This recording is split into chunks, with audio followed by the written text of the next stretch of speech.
First, Harold, let me just thank you, my man, for being such a great friend. And whenever we've been in a battle in Ohio, you can rest assured that Harold Schaitberger is going to be at the tip of that spear. So thank you for your leadership, Harold. We appreciate it. Also, Ed and Jim and Matt, Dave Lang, who is showing some great new leadership here in the union, Shannon, Andy, and our crew from back home, Mike Taylor, and then Mark Sanders, who is here, who's now the 8th District Vice President. And I think, don't clap for him, he'll get a big head. But I saw him today and he had a tie on. I said, you're really moving up in the world, Sanders. I tell you what. Look, we are at a very critical time in our country's history. And, you know, we're with you. Those of us who come here are with you on these issues, whether it's the long-term effects of cancer that's facing many firefighters across the country, or pensions, or what we need to do with beefing up the SAFER grant.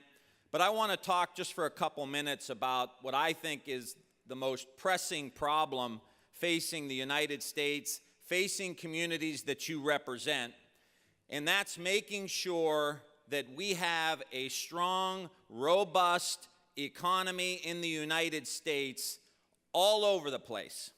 Not just locked in the Silicon Valley, not just locked in the Wall Street, not just to those who may benefit if they have money in the stock market.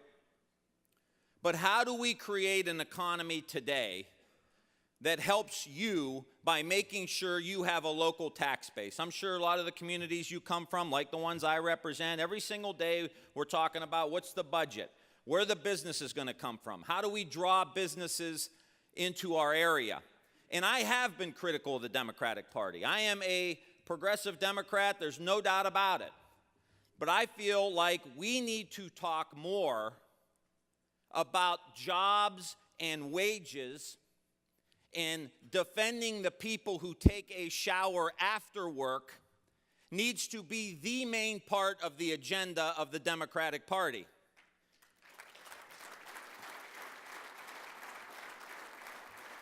And we've been talking about this for a long time, and I'll tell you a quick story. You know how you get those text chains going with your family or your friends or people you watch sports with? You got all these different little text chains going. We have one with my wife's family. And I was born and raised outside of Youngstown. She was born and raised outside of Youngstown. And September 19th, 1977, in Youngstown, Ohio, is known as Black Monday.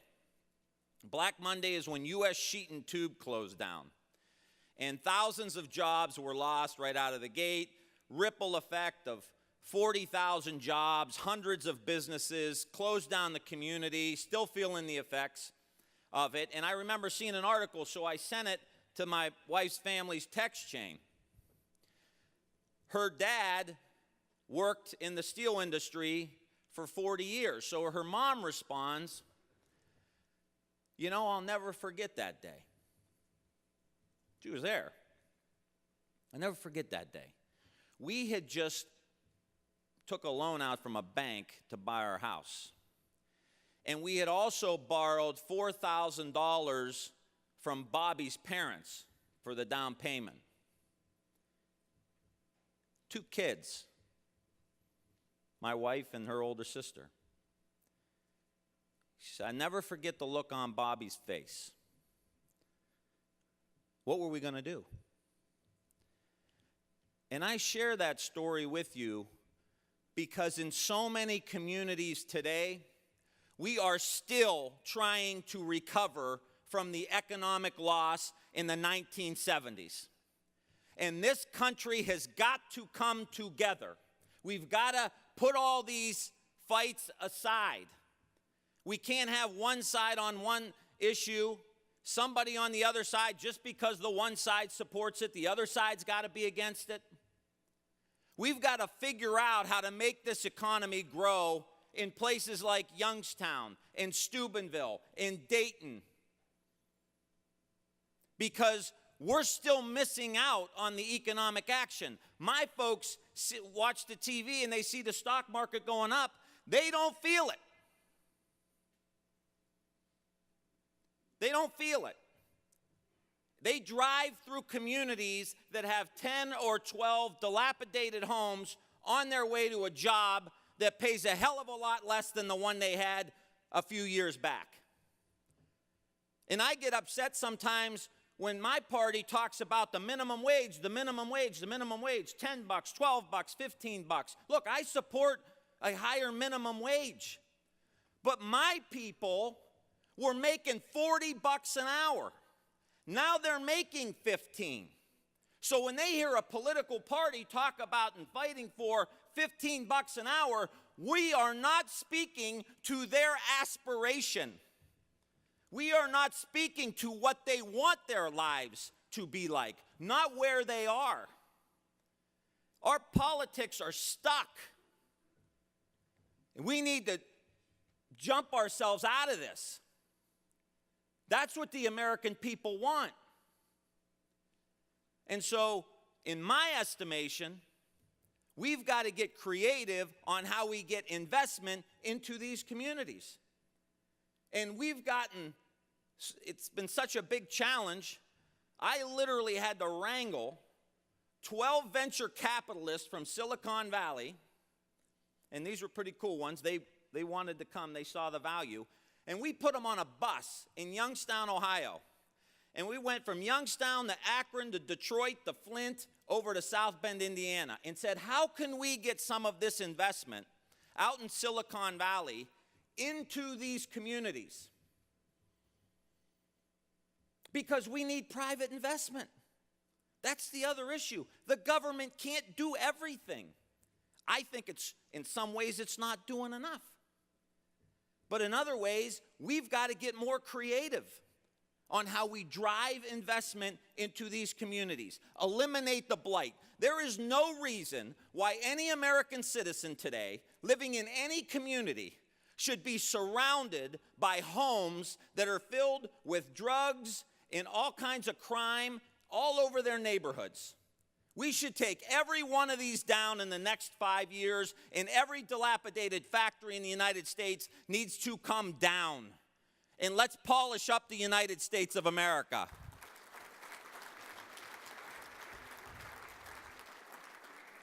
Let's reinvest back into these communities. And yes, that's going to take some government, but it's also going to take some private sector. We could put a national building and construction plan together for the next 20 years.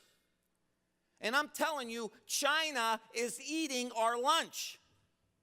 It gets scary to read the Wall Street Journal, the New York Times, and hear about what they're doing.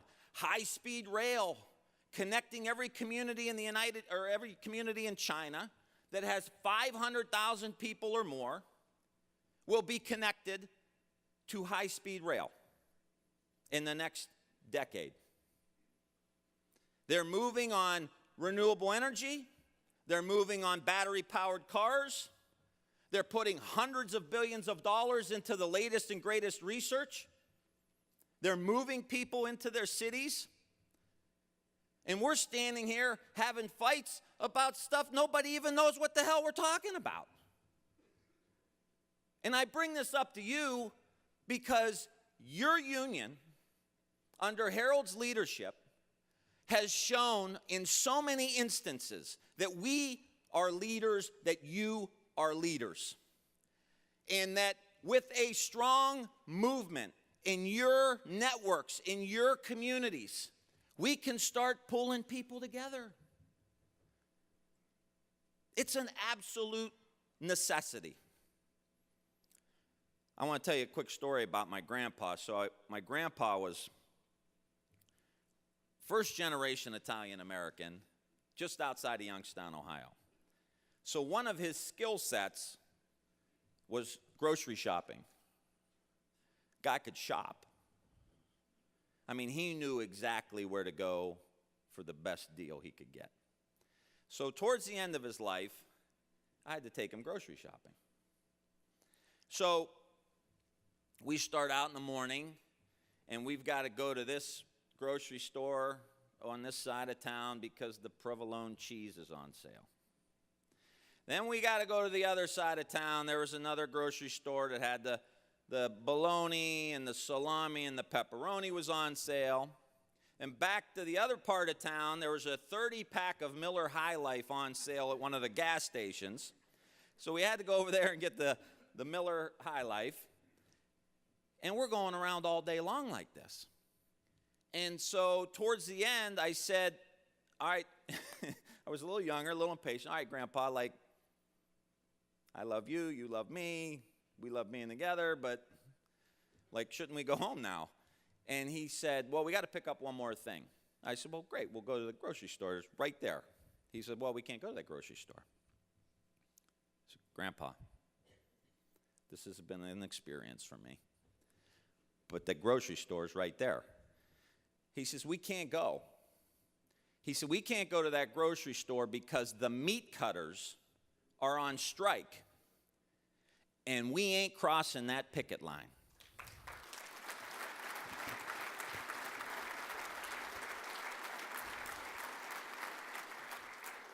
So let me leave you with this.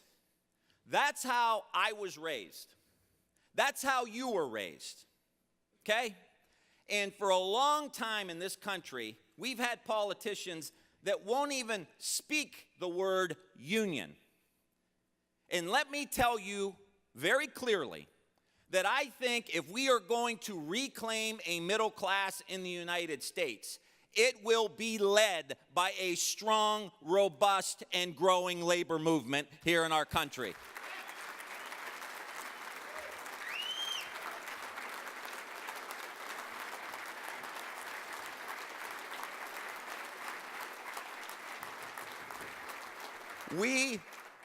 We have got to come together as working class people. We have got to unite and create the power that we saw during the original phase of the union movement. When we got Medicare and Medicaid and Social Security, civil rights, we've got reinvestments back into the United States. That was the union movement. That was my little Italian grandfather who was a steel worker and treasurer of his union for 40 years. And a couple generations later, his grandkids are congressmen and lawyers and doctors because of the union movement. And so we've got to go out and get these young people who are coming up in an economy with student loan debt, lack of opportunity. And we have all these conversations about saving the social safety net and saving pensions, which are appropriate. But in my estimation, I was raised that the best social program in the United States is a damn job for people.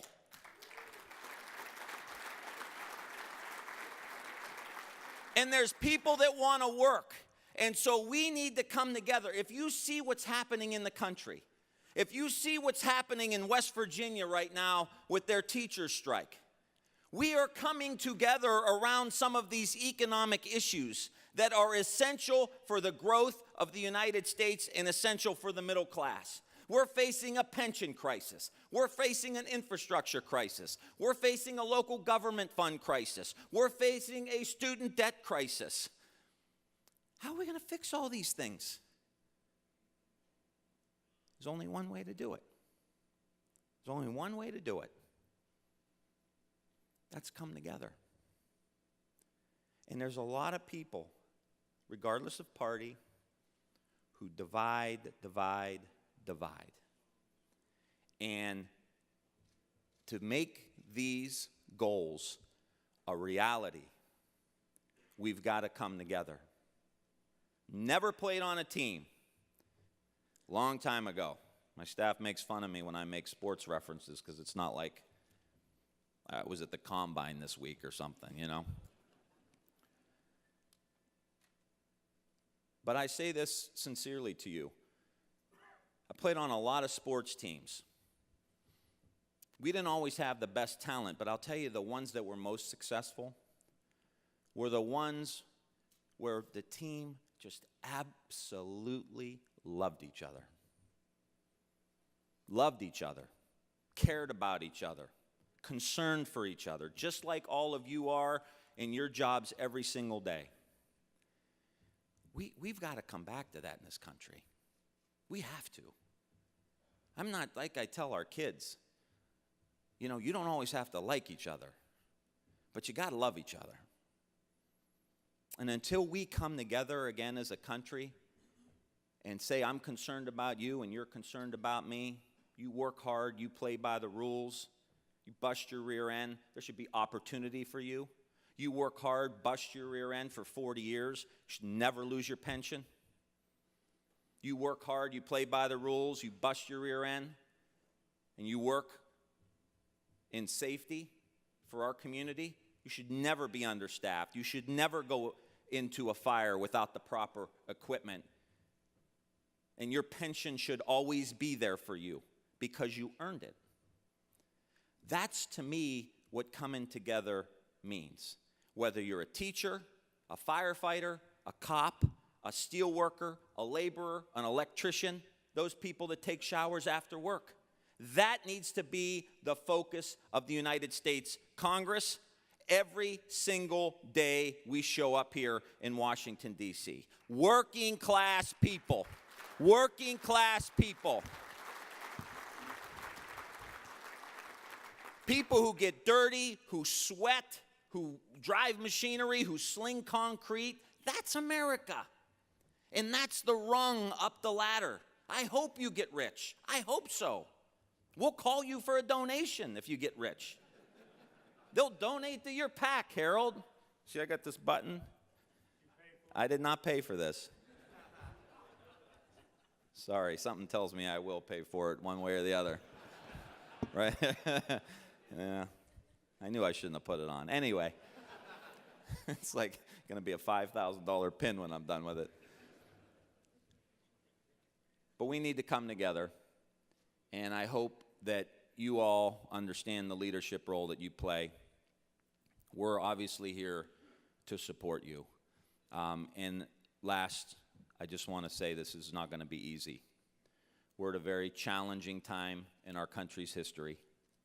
We are facing the greatest threats we've ever had from China, from Russia, from all of these other places. We've got to get it right. We've got to get our economy right so we can fund local services, but we got to get our economy right so we can fund the Defense Department and make sure our national security is taken care of as well, and we can fund investments. We've got to come together, and you all know how to do that. You're a diverse union politically in so many different ways. You can help us come together. And as I have said before in the past, Bobby Kennedy had a great line at the end of his campaign stops. I do not promise you ease, and I do not promise you comfort, but I do promise you these: weariness, hardship, and sacrifice. And with these, I promise you victory. Thank you so much.